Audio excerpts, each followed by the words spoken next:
تو آیت الکرسی ہی کی تفصیل چل رہی تھی، اسی کا سلسلہ۔ اللہ تبارک و تعالی فرما رہے ہیں کہ اسی کی ملکیت ہے، لہو ما فی السماوات و ما فی الارض، اسی کی ملکیت ہے جو کچھ آسمانوں میں ہے اور جو کچھ زمینوں میں ہے۔ ما ذا الذی یشفع عنده الا باذنہ، کون ہے جو اللہ تبارک و تعالیٰ کی اجازت کے بغیر لوگوں کی شفاعت کر سکے۔ یعلم ما بین ایدیہم وما خلفہم، اللہ تبارک و تعالیٰ ہر چیز کو جاننے والے ہیں، یعنی ان چیزوں کو بھی جانتے ہیں جو لوگوں کے سامنے ہے، اور ان چیزوں کو بھی جانتے ہیں جو لوگوں سے اوجھل ہے۔ ولا یحیطون بشیء من علمہ الا بما شاء، بندے اس کے علم کا ذرہ بھی احاطہ نہیں کر سکتے سوائے ان باتوں کے علم کا جو خود اللہ دینا چاہے، یعنی بندے اللہ تبارک و تعالیٰ کے علم کا کوئی بھی چیز نہیں جان سکتے۔ ولا یحیطون بشیء، جب تک کہ اللہ تبارک و تعالیٰ خود نہ بتا دے۔ اب گزشتہ تو ان آیتوں کی تفصیل آ گئی، شفاعت کی پوری حدیث بھی آ گئی کہ اللہ تبارک و تعالیٰ قیامت کے دن کن کن لوگوں کو شفاعت کا حق ملے گا۔ سارے لوگ سب نبیوں کے پاس جائیں گے، لیکن آخر میں اللہ کے نبی کے پاس آئیں گے۔ اللہ کے نبی صلی اللہ علیہ وسلم سجدہ کریں گے اللہ تبارک و تعالیٰ کے سامنے، اور تقریباً مفسرین نے لکھا ہے 10 سال تک سجدے میں رہیں گے۔ اس کے بعد اللہ کی طرف سے کیا ہوگا کہ اپنا سر اٹھاؤ اور اب مانگو، یعنی اتنی لمبے وقفے کے بعد بھی اللہ کے نبی صلی اللہ علیہ وسلم کو بھی شفاعت کا حق ملے گا۔ پھر ایک ایک کر کے ایک ایک گروہ کو جہنم سے نکال کرتے جائیں گے اور جنت میں ڈالتے جائیں گے۔ آخر میں صرف کلمہ جس نے پڑھا ہے ان لوگوں کو بھی اللہ تبارک و تعالیٰ اپنی ذات سے اپنے ہاتھ سے کیا کریں گے، جہنم سے نکالیں گے اور جنت میں داخل کریں گے۔ یعلم ما بین ایدیہم وما خلفہم، کائنات کی تمام چیزوں کا علم اللہ کو ہے، ماضی، حال، مستقبل، پاسٹ، پریزنٹ، فیوچر، انسان کا ہو، دنیا کا ہو، ہر چیز کا ہو، ہر چیز کا ہر حال میں ہر وقت اللہ تبارک و تعالیٰ کو ان ساری چیزوں کا علم رہتا ہے۔ فرشتوں کو بھی نہیں پتہ رہتا ہے، نہ نبیوں کو معلوم رہتا ہے، نہ کوئی ایسی ذات ہے دنیا کے اندر جس کو کسی چیز کا مستقبل بھی پتہ ہو یا پھر کیا ہونے والا ہے آئندہ، اس کا علم صرف اللہ تبارک و تعالیٰ کو رہے گا۔ نبی کو بھی نہیں ہے، فرشتوں کو بھی نہیں ہے، جناتوں کو بھی نہیں ہے، شیطانوں کو بھی نہیں ہے، کسی کو نہیں ہے، صرف اللہ تبارک و تعالیٰ کی ذات ایسی ہے کہ ہر چیز کا ہر وقت میں کلی علم رکھنا، یہ اللہ تبارک و تعالیٰ کی صفت خاصہ ہے، خاصہ خداوندی ہے، اللہ تبارک و تعالیٰ کی خصوصیت ہے، اور جتنا مناسب سمجھتا ہے اپنے نبی اور رسول کو علم عطا کر دیتا ہے۔ یعنی آپ صلی اللہ علیہ وسلم نے جتنی بھی پیشن گوئیاں کی ہے کہ قیامت ہے اور یہ سب علامات اس کی ظاہر ہوں گی، اور جنت ہے، دوزخ ہے، یہ ساری چیزیں اللہ تبارک و تعالیٰ کی طرف سے وحی ہوئی، اور وحی کے بعد اللہ کے نبی نے اس کو بتایا ہے، امت تک خبر پہنچائی ہے۔ اس کے بغیر اللہ کے نبی صلی اللہ علیہ وسلم کو بھی نہیں پتہ ہوتا ہے کہ بھئی کون سی چیز کیا ہوں گی اور کیا ہونے والا ہے، یہ اللہ تبارک و تعالیٰ کی طرف سے وحی ہوتی ہے۔ تو یہ تو ہو گئی ہر چیز جاننے والا، ہر چیز کا علم غیب، علم غیب یہ بھی اللہ تبارک و تعالیٰ کی صفت خاصہ ہے۔ علم غیب یعنی اللہ تبارک و تعالیٰ عالم الغیب ہے، اس کے علاوہ دنیا کے اندر کوئی بھی عالم الغیب نہیں ہے۔ غیب کا مطلب وہ ہے کہ وہ پوشیدہ چیزیں ہیں جو بندوں کی نظروں سے غائب ہے، جو بندوں کی نظروں سے کیا ہے، غائب ہے، ان پوشیدہ چیزوں کو غیب کہا جاتا ہے۔ اب قرآن میں متعدد مقام و مرتبے پر اس امر کی وضاحت کی گئی کہ اللہ تبارک و تعالیٰ عالم الغیب ہے۔ چنانچہ 12واں پارہ ہے وَلِلَّهِ غَيْبُ السَّمَاوَاتِ وَالْأَرْضِ وَإِلَيْهِ يُرْجَعُ الْأَمْرُ كُلُّهُ فَاعْبُدْهُ وَتَوَكَّلْ عَلَيْهِ۔ اس آیت میں فرما رہے ہیں کہ اللہ تبارک و تعالیٰ ہی کے لیے آسمان اور زمین کی غیب کی خبریں، غیب کی چیزوں کا علم اللہ تبارک و تعالیٰ ہی کو ہے، نہ کسی فرشتے کو ہے، نہ کسی نبی کو ہے، نہ سب نبی مل کر کے اگر ایک بن جائے تو بھی غیب کے متعلق علم ان کو حاصل نہیں ہو سکتا۔ یہ اللہ تبارک و تعالیٰ کی صفت خاصہ ہے۔ اس 12ویں پارے میں اللہ تبارک و تعالیٰ نے اسی کی طرف، اس آیت میں اسی کی طرف اشارہ کیا ہے۔ چنانچہ کعب احبار یہ تورات کے ماہر تھے، تورات جو حضرت موسیٰ علیہ السلام پر اتری اس کے سب سے ماہر یہ تھے حضرت کعب احبار۔ وہ فرماتے ہیں کہ سورہ ہود کا آخری، یعنی جو جہاں پر تورات ختم ہو رہی ہے اس میں بھی اللہ تبارک و تعالیٰ نے اپنے غیب کے متعلق علم دیا ہے، غیب کے متعلق بتایا ہے کہ غیب کا علم صرف مجھے ہے۔ جس طرح سورہ ہود کے اس 12ویں پارے میں اس آیت میں اللہ تبارک و تعالیٰ فرما رہے ہیں خاتمۃ التوراۃ خاتمۃ ہود، سورہ ہود کی جو آخری آیت ہے وہ آخری آیت تورات کی بھی آخری آیت ہے۔ گویا کہ اللہ تبارک و تعالیٰ نے تورات میں بھی بتایا کہ غیب کا علم صرف مجھے ہے، جس طرح سورہ ہود کی آخری آیت میں فرمایا گیا۔ تو چنانچہ تورات میں بھی ہے عالم الغیب اللہ ہے، سورہ ہود یعنی قرآن شریف میں بھی ہے کہ عالم الغیب صرف اللہ ہے، اور آیت الکرسی میں بھی ولا یحیطون بشیء من علمہ، اس میں اشارہ مل رہا ہے کہ عالم الغیب صرف اللہ تبارک و تعالیٰ ہے۔ اگر اس صفت کو ہم کسی اور صفت کے ساتھ کسی اور انسان کے اندر بھی مانیں گے تو اللہ تبارک و تعالیٰ کی ذات کے ساتھ کمپیریزن آ جائے گا، کہ ہم نبی کو اللہ کے کمپیئر میں لے کر آ جا رہے کہ عالم الغیب ہونا صرف اللہ کی خاصیت ہے۔ اگر کسی اور کو بھی مانیں گے تو اللہ تبارک و تعالیٰ کی ایک صفت ہے، اس میں کیا کریں گے، نبی کو بھی شامل کر دیں گے، تو پھر یہ کیا ہو جائے گا، شرک ہو جائے گا۔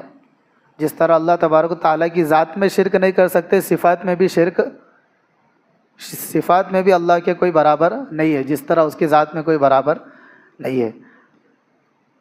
اب کچھ چیزیں ایسے ہیں، ویسے تو بہت ساری چیزیں ہیں جس کے متعلق علم انسانوں کو نہیں ہے، غیب کی باتوں کا علم انسانوں کو بہت ساری چیزیں ایسے، لیکن 5 چیزوں کو اللہ تبارک و تعالیٰ نے اپنے کلام پاک میں خصوصیت کے ساتھ کیا ہے، ذکر کیا۔ اب وہ 5 چیزیں کون سی ہے؟ ان اللہ عندہ علم الساعہ، سورہ لقمان کی آخری آیت ہے، ان اللہ عندہ علم الساعہ، قیامت کب آئیں گی اس کا علم اللہ تبارک و تعالیٰ کے علاوہ کس کو نہیں ہے، کسی انسان کو نہیں، کسی نبی کو نہیں، کسی فرشتے کو نہیں، کسی جن کو نہیں، کہ قیامت کب آئیں گی۔ ہاں، قیامت کی علامات بتائی ہے، جیسے حدیث جبرائیل ہے، حضرت جبرائیل علیہ السلام اللہ کے نبی کی خدمت میں آئے تھے، عام انسان بن کے آئے تھے، یعنی صحابہ فرماتے ہیں کہ اس سے پہلے ہم نے وہ جو آئے تھے ان کو کبھی دیکھے بھی نہیں تھے، کون تھے وہ انسان، تو وہ کون تھے؟ حدیث حضرت جبرائیل تھے، جس کو حدیث جبرائیل کہا جاتا ہے۔ اس میں حضرت جبرائیل علیہ السلام نے بہت ساری باتیں پوچھی تھی، اسلام کیا ہے، ایمان کیا ہے، اور اس کے بعد یہ بھی پوچھا تھا کہ قیامت کب آئیں گی، قیامت کب آئیں گی اس کے بارے میں بھی سوال کیا تھا۔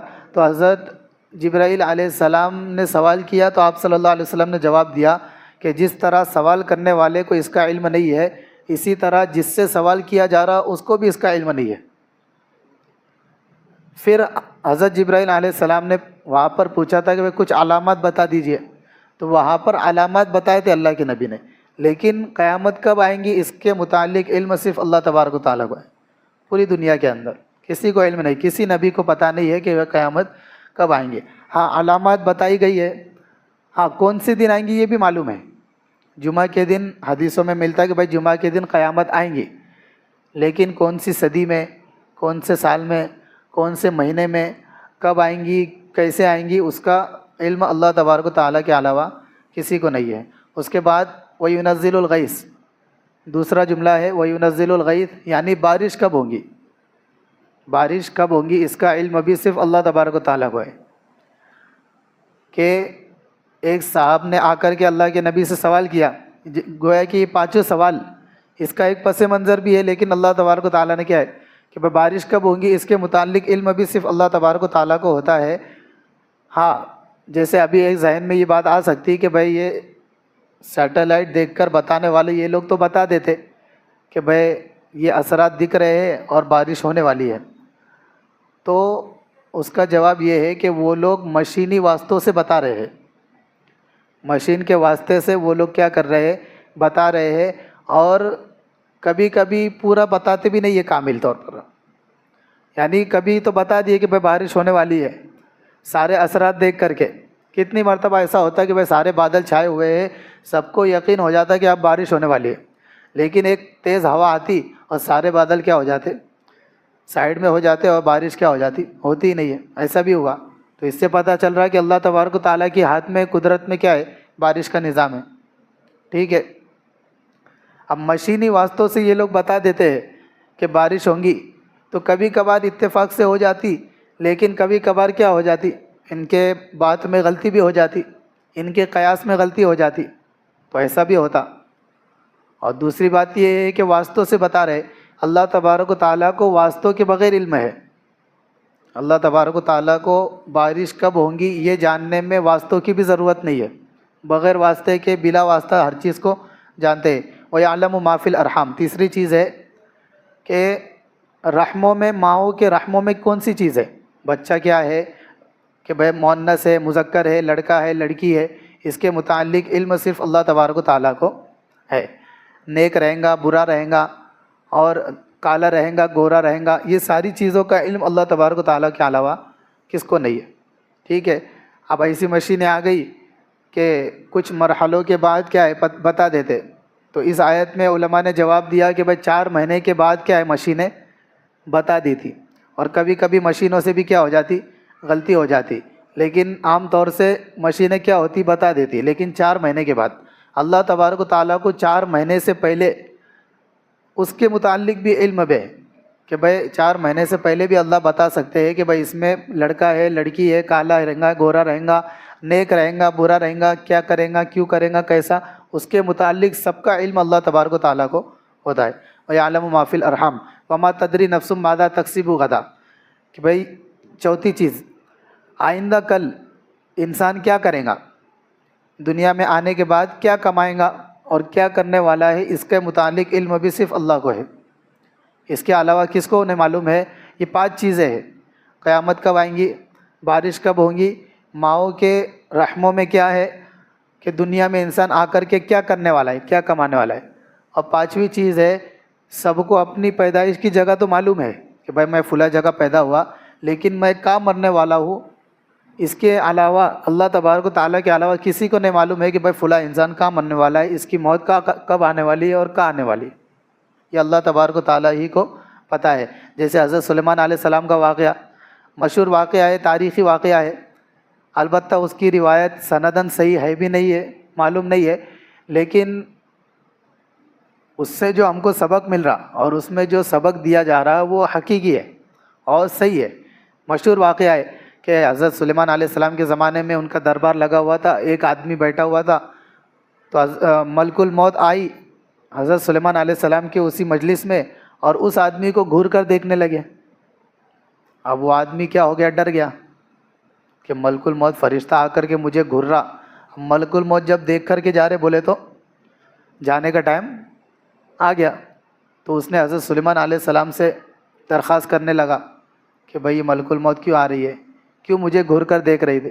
تو حضرت سلیمان علیہ السلام نے ان سے پوچھا، فرشتوں سے، وہ جو ملک الموت ہے، کہ بھئی تم کیوں آ کر کے گھور کر کے دیکھ رہے ہو، بیچارہ ڈر گیا نا۔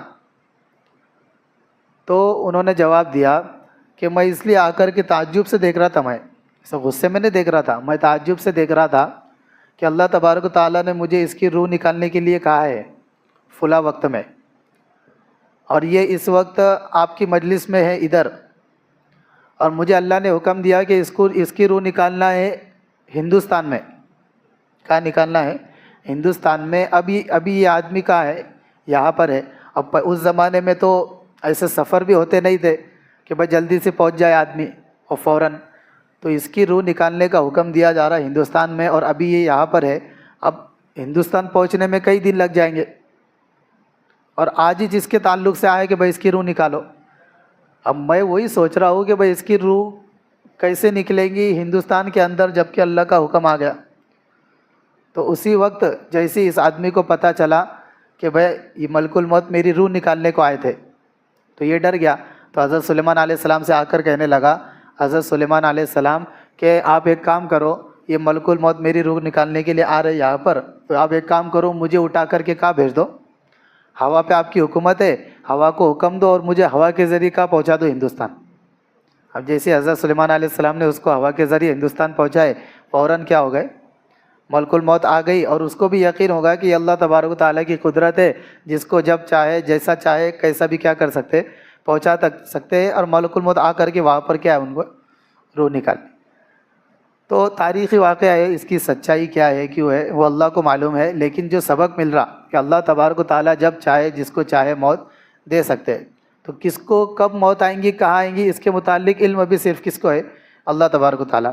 تو یہ 5 چیزیں قرآن میں اس کو بیان کیا کہ یہ جو 5 چیزیں ہیں اللہ کے علاوہ اس کا علم کسی کو نہیں ہے۔ تو اس سے علم غیب ہونا اللہ تبارک و تعالیٰ کا یہ بھی کیا ہوتا ہے، پتہ چلتا ہے۔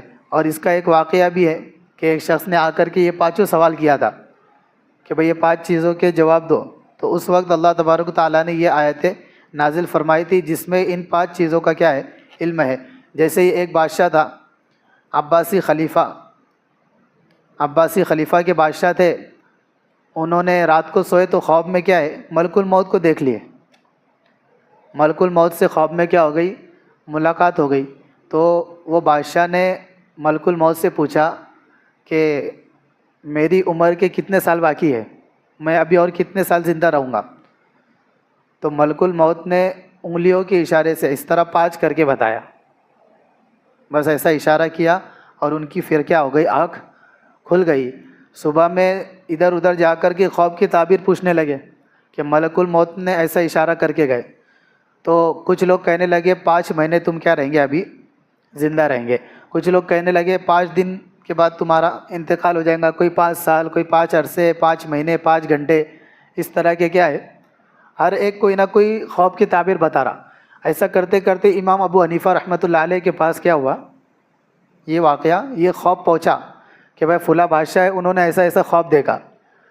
تو امام ابو حنیفہ رحمۃ اللہ علیہ نے جواب دیا اس کا کہ ملک الموت نے جو 5 کا اشارہ کر کے گئی، وہ اس بات کی طرف اشارہ ہے کہ 5 چیزوں کا علم اللہ کے علاوہ کس کو نہیں ہے، کہ بھائی کس کو کب موت آئیں گی، قیامت کب آئیں گی، بارش کب آئیں گی۔ وہ جو آیت ہے نا، 5 آیتیں، 5 چیزوں کے متعلق جس آیت میں ذکر کیا گیا، اس آیت کی طرف فرشتے نے کیا کیا، اشارہ کیا کہ بھئی یہ جو 5 چیزیں ہیں اس کا علم اللہ کے علاوہ کس کو نہیں۔ تو اسی کی طرف کیا ہے، اشارہ کیا گیا۔ تو اللہ تبارک و تعالیٰ نے یعلم ما بین ایدیہم وما خلفہم میں اسی کی طرف اشارہ کیا گیا کہ اللہ تبارک و تعالیٰ ہر چیز کو جاننے والے، علم غیب صرف اللہ تبارک و تعالیٰ کو ہے۔ ولا یحیطون بشیء من علمہ، بندے اس کے علم کا ذرہ بھی احاطہ نہیں کر سکتے۔ دنیا کے اندر کوئی بھی بندہ اللہ تبارک و تعالیٰ کے علم کا تھوڑا سا بھی ایسا احاطہ نہیں کر سکتا۔ کب تک؟ جب تک اللہ تبارک و تعالیٰ اپنی طرف سے اس کو علم نہ دے دے۔ اللہ تبارک و تعالیٰ بتائیں گے تو معلوم پڑے گا، نہیں بتائیں گے تو وہاں رہ کر بھی نہیں معلوم پڑے گا۔ یہ اللہ تبارک و تعالیٰ کی قدرت ہے۔ جیسے یوسف علیہ السلام کا پورا واقعہ سب کو معلوم ہے، ان کے باپ یعقوب علیہ السلام، تو ان کے سارے بھائی تھے، بھائیوں کو کیا ہوتا تھا، جلن ہوتی تھی کہ ہم اتنے طاقتور ہیں، اتنے سب کچھ ہے، لیکن ہمارے ابا صرف یوسف سے کیوں محبت کرتے؟ تو حسد کی وجہ سے کیا ہے، انہوں نے یوسف علیہ السلام کو وہاں سے اٹھا کر کے کیا ہے، یعقوب علیہ السلام کے پاس گئے، درخواست کی کہ آپ کیا کرو، ہمارے ساتھ یوسف کو بھیجو کھیلنے کے واسطے۔ اب یوسف سے اتنی محبت تھی یعقوب کو کہ بھائی اپنے پاس ہی رکھتے تھے، ہمیشہ چھوڑتے نہیں تھے۔ تو بھائیوں نے آ کر کے درخواست کی کہ آپ مجھے کیا کرو، آپ ان کو ہمارے ساتھ بھیجو، ہم ساتھ میں کھیلیں گے، تھوڑا کھیلیں گے، کودیں گے، یہ بھی باہر نکلیں گے تو تھوڑا کیا ان کو فریش لگے گا۔ تو یعقوب علیہ السلام نے یہ بول کر کے کہ بھائی چلو بھائی لوگ ہیں ان کے، اب بھائی ہے تو پھر ان کو نقصان نہیں پہنچائیں گے، اب یہ بول کر کے کیا ہے بھیج دیے۔ سارا واقعہ ہے یوسف علیہ السلام، اب ان کے آپس میں پہلے تو مشورہ ہوا کہ بھائی ان کا کیا کرنے کا، پہلے تو ایسی رائے آئی کہ بھائی ان کو ختم کر دیں گے، قتل کر دیں گے، یہ کر دیں گے، وہ کر دیں گے۔ ان کے بھائی تھے ایک یہودا، انہوں نے رائے دی کہ اپنے بھائی کو مارنا اچھا نہیں ہے، کم سے کم ایسا کریں گے کہ ایک کنویں میں ڈال دیں گے، کوئی قافلہ وہاں سے گزرتے رہیں گا تو وہ قافلہ ان کو ان کی آواز سے کیا کر لیں گا، اٹھا لیں گا اور وہاں جا کر کے کہیں نہ کہیں بیچ دیں گا۔ مارنا اپنے بھائی کو اچھا نہیں ہے، تو پھر انہوں نے کیا کر دیا، کنویں میں ڈال دیا۔ اب کنویں میں ڈال دیے، وہ قافلہ آیا اور قافلے نے ان کو لے کر کے کیا ہے چلے بھی گیا. اب یعقوب علیہ السلام ہے. اب یہ جو کنویں والا واقعہ ہوا، یعقوب علیہ السلام سے صرف 9 میل کے فاصلے پر وہ کنواں تھا. کتنے میل کے فاصلے پر؟ یعنی ان کے گاؤں میں تھا وہ کنواں. لیکن ان کے بھائیوں نے کہاں لے کے گئے یہ بھی حضرت یعقوب علیہ السلام کو نہیں معلوم. ان کے ساتھ کیا کرے اس کا بھی علم نہیں. ٹھیک ہے. اب کون سے کنویں میں ڈالے اس کا بھی علم نہیں. کنویں میں ڈالنے کے بعد کون سا قافلہ آیا اس کا بھی علم نہیں. قافلے نے اٹھا کر کے کیا کرے وہ سب کچھ نہیں معلوم. حالانکہ اپنے گاؤں میں ہے، کچھ معلوم نہیں. اب اللہ تبارک و تعالیٰ نے نہیں بتائے. ٹھیک ہے. اب جیسے ہی حضرت یوسف علیہ السلام کا مکمل واقعہ بعد میں جب بادشاہ بن گئے، وزیر بن گئے، وزیر خزانہ، تو بھائی لوگ کیا ہے سب لوگ وہاں پر پہنچے. ایک دم اینڈ کے واقعے میں آ جاؤ. جب بھائی لوگ وہاں پر پہنچے سارے کے سارے، جب ان کو پتہ چلا کہ یہ تو ہمارے بھائی ہے یوسف جن کو ہم نے کنویں میں ڈالے تھے، یہ آج کیا بن گئے؟ وزیر خزانہ بن گئے. اب جیسے ہی پوچھا تو یوسف علیہ السلام نے سب سے پہلا سوال کیا کہ بھائی میرے ابا کا کیا حال ہے، یعقوب کا. تو بھائیوں نے کہا کہ ان کا تو روتے روتے کیا ہو گئی، آنکھیں بھی چلی گئی. تمہارے غم میں روتے روتے آنکھیں بھی چلی گئے اور بالکل کیا ہو گئے، پریشان ہو گئے. ٹھیک ہے. تو اللہ تعالیٰ سے دعا کی یوسف علیہ السلام نے کہ اللہ میرے ابا سے ابھی میں ملاقات کروں گا تو ان کی آنکھیں کیا ہے واپس آ جانا چاہیے، تو قادر ہے ہر چیز پر. تو ہماری جدائی ہوئی جب تو تھی ان کی آنکھیں تھی، لیکن ابھی میں ملوں گا تو ان کی آنکھیں نہیں رہیں گی تو فائدہ نہیں ہوگا. تو اپنی قدرت سے کیا ہے ان کی بینائی.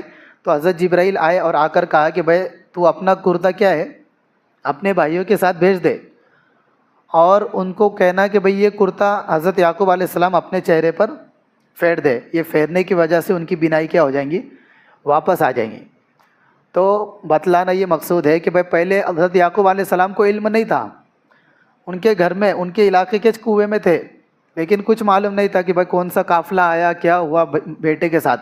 لیکن جیسے ہی بھائی لوگ مصر سے نکلے، مصر سے کرتا لے کر کے نکلے اور ابھی نکلے ہی تھے تو مصر میں ہی تھے تو وہاں پر یعقوب علیہ السلام بول رہے ہیں اپنے پوتیوں سے اور پوتوں سے کہ مجھے یوسف علیہ السلام کی خوشبو آ رہی. مجھے کس کی خوشبو آ رہی؟ اللہ تبارک و تعالیٰ نے ابھی کیا بتا دیے علم کے ذریعے. ابھی اللہ نے علم دیے. پہلے ان کے علاقے میں تھا یوسف لیکن خوشبو کچھ نہیں آ رہی. ابھی مصر میں ہے اور ابھی یوسف بھی نہیں آ رہا، صرف کرتا آ رہا. تو کرتا ہی آنے کی وجہ سے یعقوب علیہ السلام اپنے پوتوں سے کہہ رہے ہیں کہ بھائی مجھے یوسف کی کیا ہو رہی ہے، خوشبو آ رہی ہے. تو جب اللہ علم دینا چاہیں گے اس وقت کیا کرتے ہیں، علم دیں گے کہ بھائی تم کو اس کا علم ہے. اور جب نہیں دینا چاہیں گے تو پھر نہیں معلوم رہے گا، اپنے علاقے میں رہ کر نہیں معلوم رہے گا. یہ اللہ تبارک و تعالیٰ کی قدرت ہے. کرتا لے کر کے آئے اور جیسے ہی ان کی آنکھ پر پھیرے تو ان کی بینائی بھی کیا ہو گئی، واپس آ گئی. اور سارے بھائی لوگ اپنے باپ یعقوب کو لے کر کے ان کی خدمت میں آئے. سارے بھائی لوگ بھی کیا ہو گئے، سجدے میں چلے گئے یوسف علیہ السلام کے لیے. اور ان کے ماں باپ بھی کیا ہو گئے. اسی کا تذکرہ ہے کہ بھائی 12 ستارے سجدے میں ہے چاند سورج کے ساتھ.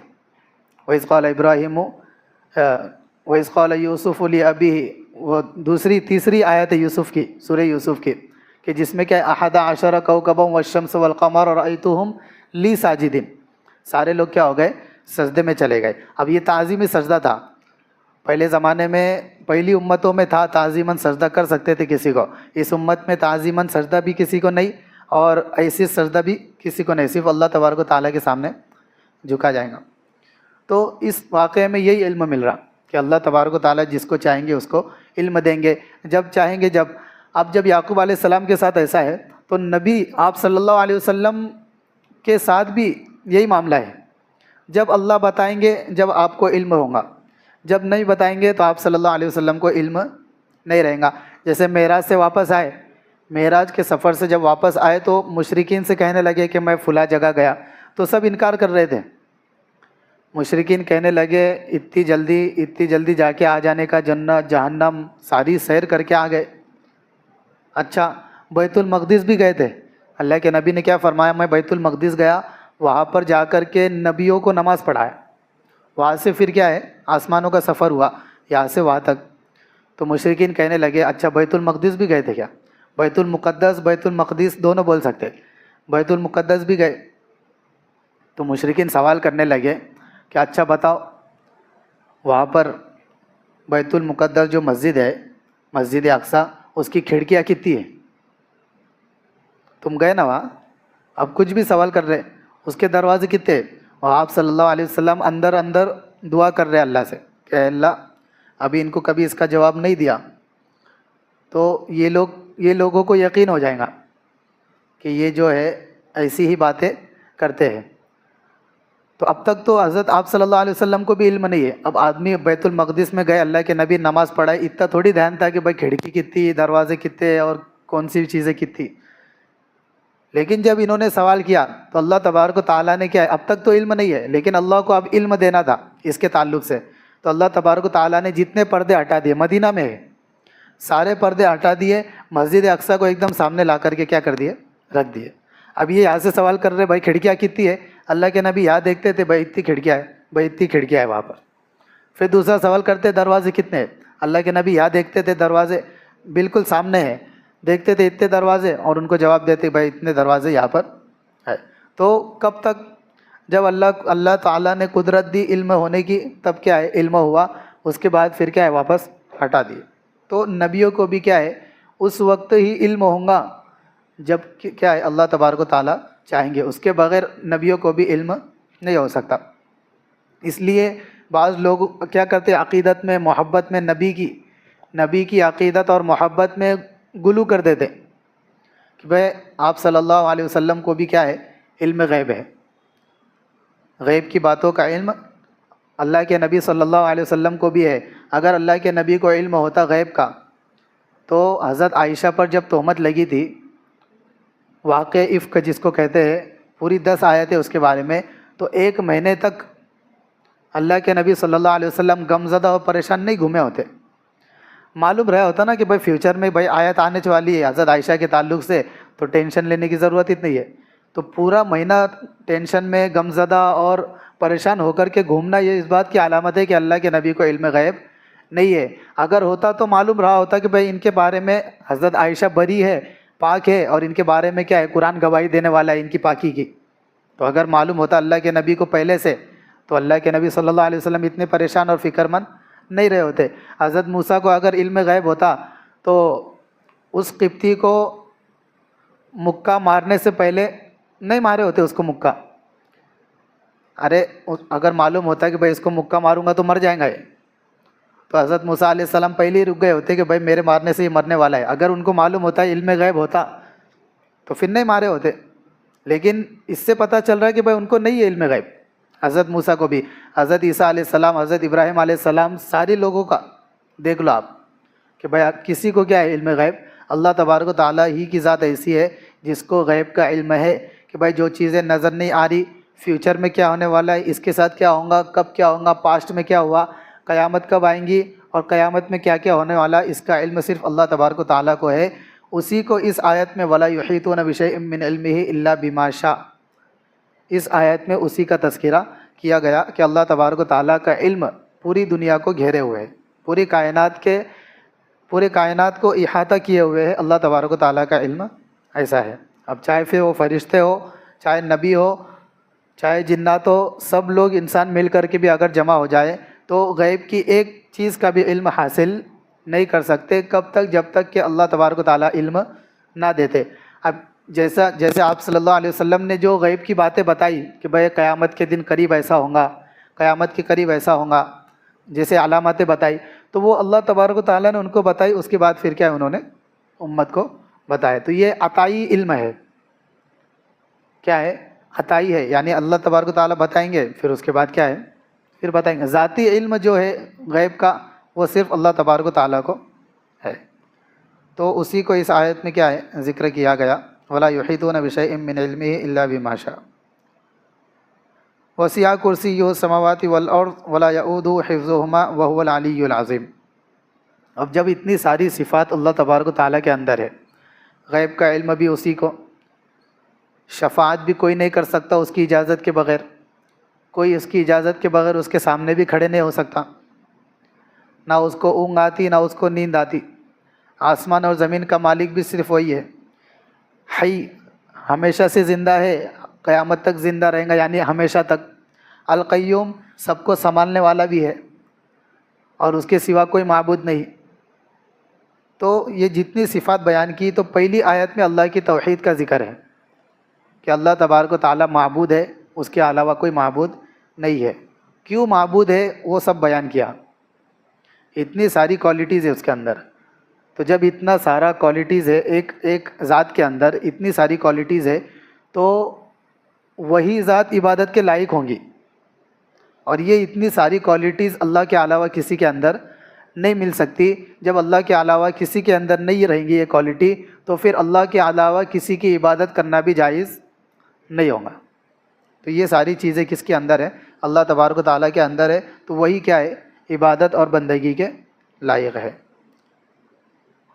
اب اسی کو اس آیت میں کیا ہے بیان کیا گیا، اللہ تبارک و تعالیٰ ہی معبود حقیقی ہے۔